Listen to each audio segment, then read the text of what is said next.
All right, good morning, good evening, Mr. X's class. We're here to talk about the word nevertheless, which is actually the word for October 13th for today. Nevertheless is an adverb, but it's a weird adverb. They're called conjunctive adverbs. It's like the word that we learned earlier this quarter, which is furthermore, has the same grammar. So what is it? It's basically, it connects ideas together. And that way it's kind of like a conjunction. But a conjunction is inside one sentence. A conjunctive adverb is between two sentences.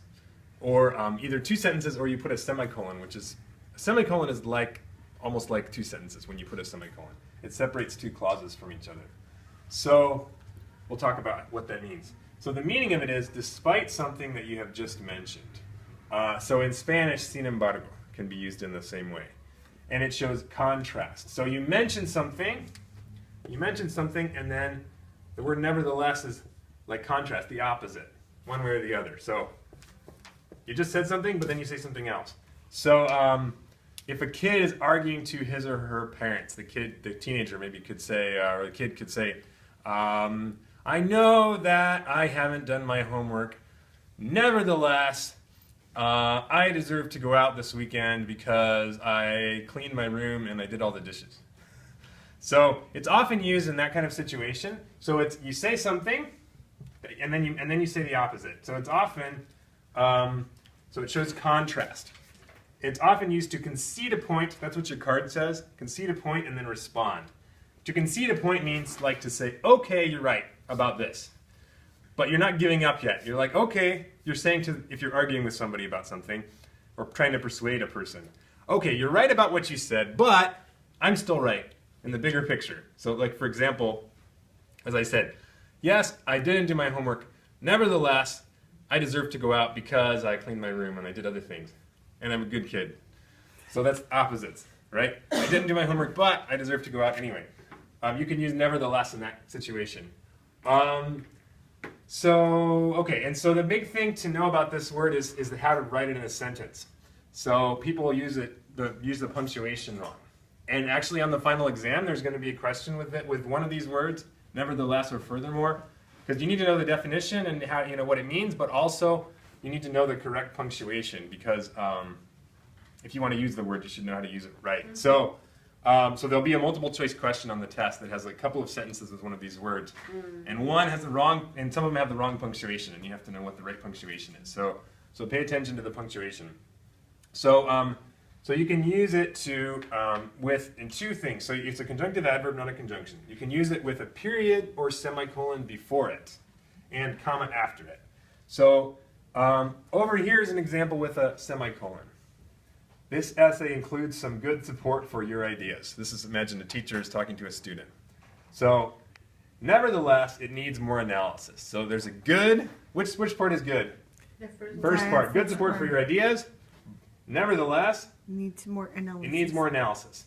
So, like if the student is saying, teacher, why did I not get an A? The teacher might say this to respond, right? Good support for your ideas, but it's kind of like but it's a more formal way, right? And it's saying, as I said, often used to say, you're right about one thing you said, but in the big picture, you're not right. So what do we do with the punctuation here?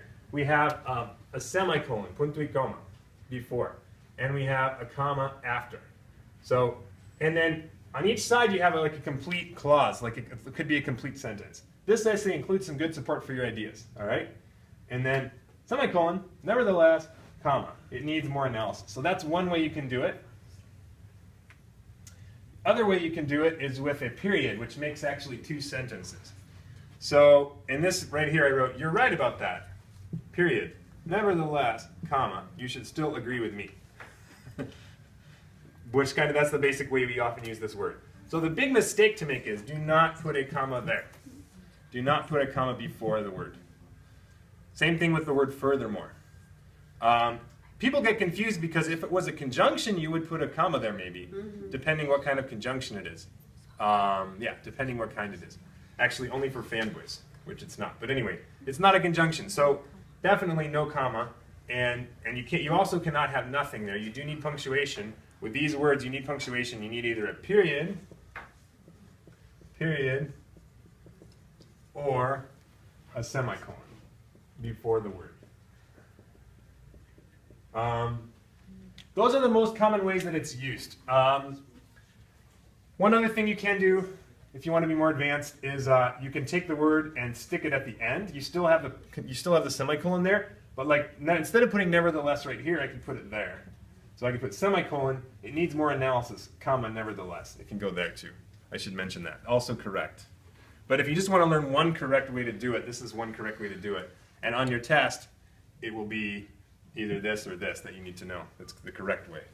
So, questions about this? Oh, and another thing I was telling my class is, why is this an adverb? That's kind of strange.